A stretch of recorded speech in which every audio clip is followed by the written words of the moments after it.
स्वागत है आपका अपने चैनल मिस्टीरियस मूवीज में। तो आज इस वीडियो में तुम्बाड़ फिल्म की पूरी स्टोरी को एक्सप्लेन करने वाला हूं, जो कि थ्रिलर और सस्पेंस से भरी पड़ी है। फिल्म की शुरुआत में हमें एक लोक कथा द्वारा बताया जाता है कि पूर्ति की देवी, जो कि अंतहीन सोना और अनाज का प्रतीक है, और यह पृथ्वी उनकी कोख है। देवी ने अपनी कोख से 16 करोड़ देवी देवताओं को जन्म दिया, लेकिन देवी को सबसे ज्यादा प्यार अपनी पहली संतान हस्तर से था। हस्तर देवी का सारा सोना और अनाज पाना चाहता था, और उसने अपनी मनमानी से सोना तो उठा लिया, लेकिन जब उसने अपने हाथ अनाज पर डाला तो दूसरे देवी देवताओं ने हस्तर पर हमला कर दिया। इस हमले से हस्तर तिनकों में बिखर गया, और इससे पहले कि वो मर जाता देवी ने उसे बचा लिया। लेकिन बचाने की शर्त यह थी कि हस्तर को आज से कोई भी नहीं पूजेगा। कई युग बीत गए और हस्तर देवी की कोख में सोता रहा, लेकिन तुम्बाड़ गांव के पूर्वजों ने हस्तर का मंदिर बना डाला। तब से इस गाँव में देवी देवताओं का क्रोध बारिश बन के बरस रहा है। लेकिन हस्तर का श्राप तुम्बाड़ गाँव के लोगों के लिए वरदान है। आखिर कैसे, यह वीडियो में आपको आगे पता चलेगा। तो दोस्तों, इस लोक कथा के बाद मूवी शुरू होती है और फिल्म 3 चैप्टर में विभाजित है। पहले चैप्टर की समयकाल सन 1918 की है, और हम यहाँ 2 बच्चों को देख पाते हैं जिनका नाम विनायक और सदाशिव है। इन दोनों बच्चों की माँ एक सरकार नाम के इंसान के घर काम करती थी। सरकार एक लैंडलॉर्ड टाइप का इंसान था,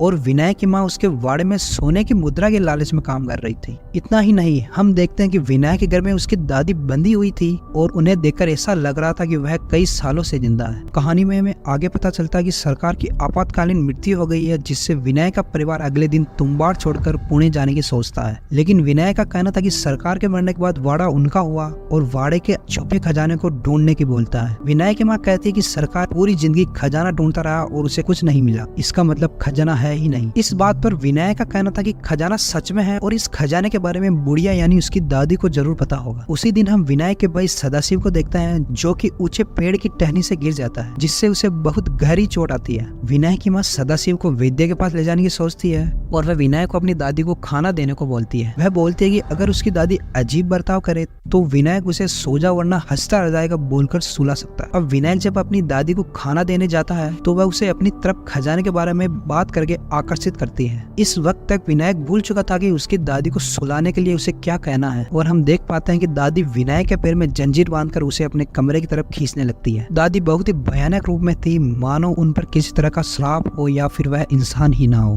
और वह विनायक को ही खा जाने की बात कह रही थी। लेकिन विनायक किसी तरह बचता है, और एक वक्त पर उसे अपनी दादी को सुलाने वाली पंक्ति याद आ जाती है। वह चिल्लाता है, सो जा दादी वरना हस्तर आ जाएगा, और यह बोलते ही विनायक की दादी सो जाती है। दूसरी तरफ हम देखते हैं कि विनायक का भाई सदाशिव अपनी जान गंवा बैठा था, और इस बात से उसकी माँ बहुत ही ज्यादा गम में थी। विनायक और उसकी माँ सदाशिव के शरीर को आग देते हैं, और वह लोग तुम्बाड़ छोड़कर पुणे जाने लगते हैं। यहाँ हम विनायक को फिर से खजाने के बारे में बात करते देखते हैं, और इस बात से उसकी माँ बहुत गुस्सा करती है। वह विनायक से वादा करवाती है कि विनायक कभी भी तुम्बाड़ वापस नहीं आएगा, और यहाँ पर चैप्टर 1 खत्म होता है। तो इसके बाद शुरू होता है चैप्टर 2, और कहानी सन 1918 से 15 साल बाद की है। विनायक राव अब जवान हो चुका था, और हम उसे तुम्बाड़ वापस लौटते देखते हैं, क्योंकि उसकी माँ इस दुनिया में नहीं रही थी, और जब उसकी माँ ही इस दुनिया में नहीं है तो उसका दिया हुआ वादा भी इस दुनिया में नहीं। विनायक तुम्बाड़ में अपने पुराने घर में जाता है, जहाँ उसे ढेर सारे पेड़ पौधे दिखाई देते हैं, और इन सभी के बीच विनायक को एक इंसानी दिल दिखता है जो आज भी धड़क रहा था। यह विनायक की दादी का दिल था जो आज भी जिंदा थी। उसके पेट से एक विशालकाय पेड़ बाहर निकल चुका था।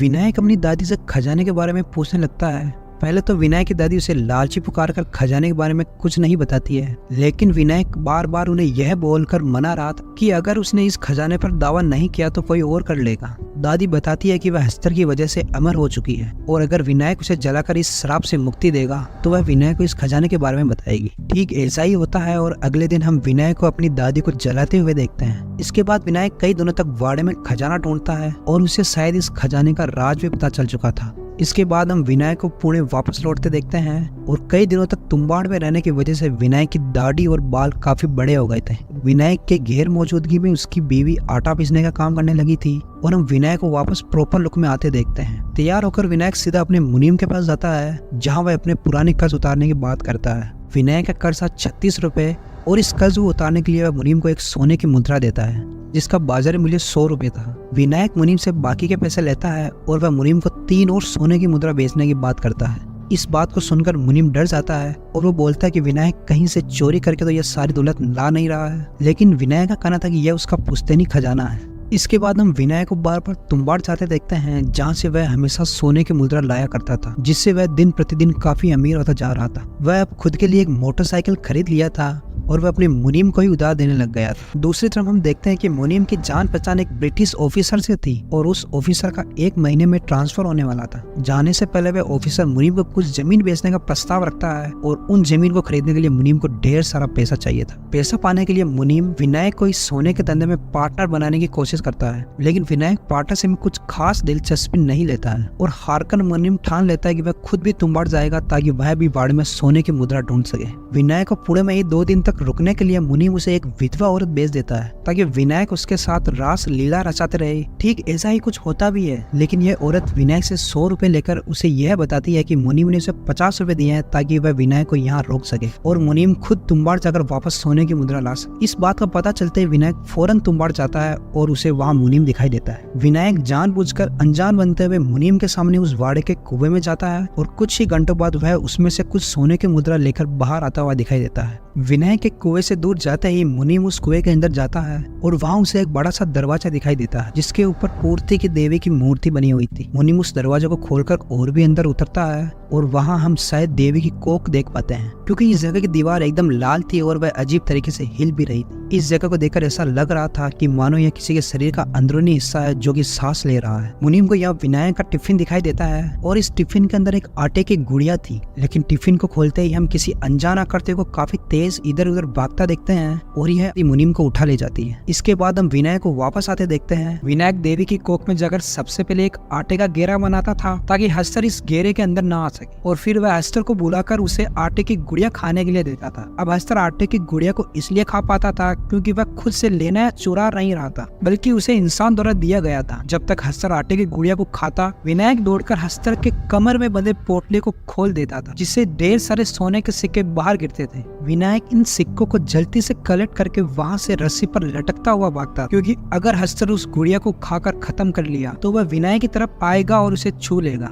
हस्तर के छूने से इंसान अमर हो जाता है, लेकिन वो इंसान अजीब सा बन जाता है जो कि एक श्राप से कम नहीं। यही वजह थी कि विनायक की दादी इतने सालों से जिंदा थी और उनके शरीर में पेड़ वगैरह निकल गए थे, लेकिन वह मरी नहीं थी, क्योंकि विनायक से पहले वह इस कुएं में आकर हस्तर का खजाना चुराती थी और ऐसे ही एक बार चोरी करते वक्त हस्तर ने उसे छू लिया। फिलहाल हस्तर मुनीम को छू लिया था और मुनीम देवी की कोख में ही हमेशा के लिए फंस चुका था। यहाँ से भागने से पहले विनायक मुनीम के शरीर को आग लगा देता है ताकि उसे इस श्राप से मुक्ति मिल जाए। हस्तर विनायक की तरफ भागता है, लेकिन उसे पकड़ नहीं पाता, क्योंकि वक्त रहते ही विनायक वहाँ से बाहर निकलकर गुफा के दरवाजे को बंद कर चुका था। और इस चैप्टर से हम हस्तर से सोना चुराने के विधि को सीख पाते हैं। अब चैप्टर 3 की कहानी 14 साल बाद शुरू होती है और विनायक की दौलत और शोहरत दिन प्रतिदिन बढ़ती जा रही थी। विनायक के 3 बच्चे हैं, जिसमें से 2 बेटी और 1 बेटा है, लेकिन विनायक का बेटा एक पेट से अपाहिज है। विनायक की भी अब काफी उम्र हो चुकी है और वह पहले की तरह फुर्तीला नहीं, जिसके कारण वह कुएं से स्वर्ण नहीं निकाल पा रहा था और वह अपने बेटे को रस्सी चढ़ने की ट्रेनिंग घर पे ही दे रहा था। लेकिन एक पेट से अपाहिज होने के कारण विनायक का बेटा इतना फुर्तीला नहीं। फिर भी वह अपने बेटे को एक दिन तुम्बाड़ ले जाता है ताकि वह उसे रियल सिनेरियो दिखाकर ट्रेन कर सके। वो अपने बेटे को आटे की डोल बनाना सिखाता है और वह बोलता है कि इस डोल के अंदर कुछ पत्थर रखना जरूरी है, क्योंकि हस्तर पत्थर भी खा जाता है और पत्थर खाने में हस्तर को थोड़ा ज्यादा वक्त लगता है, जिससे कि सिक्के चुराने में ज्यादा टाइम मिल जाता है। अब क्योंकि ये सिर्फ ट्रेनिंग के लिए था, इसलिए विनायक अपने बेटे को यह डोल बाहर फेंकने को बोलता है ताकि हस्तर न आए और विनायक अपने बेटे को अंदर ले जाकर सिर्फ देवी की कोख दिखा सके।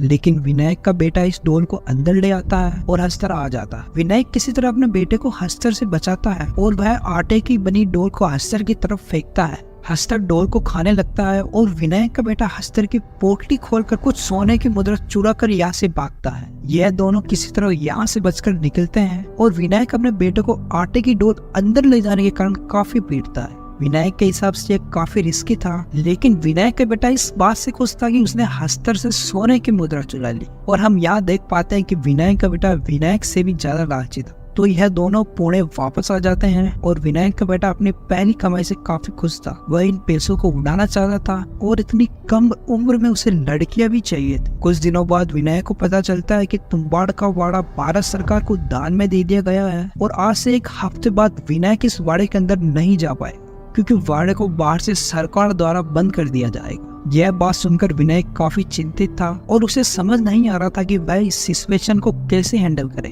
उस वक्त विनायक का बेटा एक खतरनाक आइडिया देता है। वह बोलता है कि क्यों ना हम दोनों मिलकर हस्तर की पोटली ही चुरा ले, जिसके अंदर अनगिनत सोना है। पोटली चुराने के लिए ज्यादा वक्त चाहिए होगा और इस वक्त को पाने के लिए वह लोग ढेर सारी आटे की गुड़िया अंदर ले जाएंगे। हस्तर एक खाएगा तो वह दूसरी फेंकेंगे और इस तरह से उन्हें काफी वक्त मिल जाए। विनायक ने इस ढंग से कभी सोचा नहीं और उसे ये आइडिया काफी पसंद आता है। फिर क्या था, दोनों बाप बेटे वापस वाड़े के अंदर जाते हैं और उनके पास ढेर सारी आटे की गुड़िया। कहानी में ट्विस्ट तब आता है जब हम एक दो नहीं बल्कि कई हस्तर को आते देखते हैं। मतलब जितनी आटे की गुड़िया उतने हस्तर। ये दोनों चारों ओर से हस्तर से गिर चुके थे और अब इनका कुएं से बचकर निकलना नामुमकिन सा था, क्योंकि अगर ये लोग एक गुड़िया फेंकते थे तो सारे हस्तर उसे एक साथ खाते थे, जिसके कारण वह 2 से 3 सेकंड में ही एक गुड़िया को खाकर खत्म कर दे रहे थे। विनायक समझ गया था कि अब यहाँ से निकलने का कोई उपाय नहीं, इसलिए वह अपने शरीर पर 10 से 12 आटे की गुड़िया बांध देता है और वह रस्सी पकड़कर ऊपर की ओर भागता है। सारे हस्तर विनायक की तरफ भागते हैं और इतने में विनायक के बेटे को बाहर निकलने में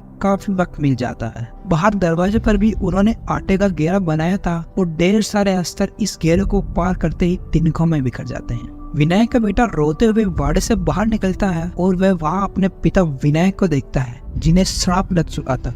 विनायक अजीब रूप और आकार में परिवर्तन हो गया था और वह भी हमेशा के लिए अमर हो चुका था। लेकिन दोस्तों, विनायक हस्तर की पोटली चुराने में कामयाब हो गया था और वो अपने बेटे से चिल्लाते हुए इस पोटली को लेने को बोलता है। विनायक का बेटा भी इस बात को समझ चुका था कि लालच बुरी बला है और लालच की वजह से ही उसने आज अपने पिता को खो दिया, इसलिए वह पोटली लेने से इनकार करता है और वह विनायक को चलाकर मुक्ति दिलाता है और मूवी यहीं पर खत्म हो जाती है। तो दोस्तों, अगर वीडियो पसंद आया हो तो वीडियो को लाइक और जाने से पहले चैनल को सब्सक्राइब जरूर करें। मिलते हैं आपसे ऐसी ही अगली वीडियो में, तब तक के लिए जय हिंद जय भारत।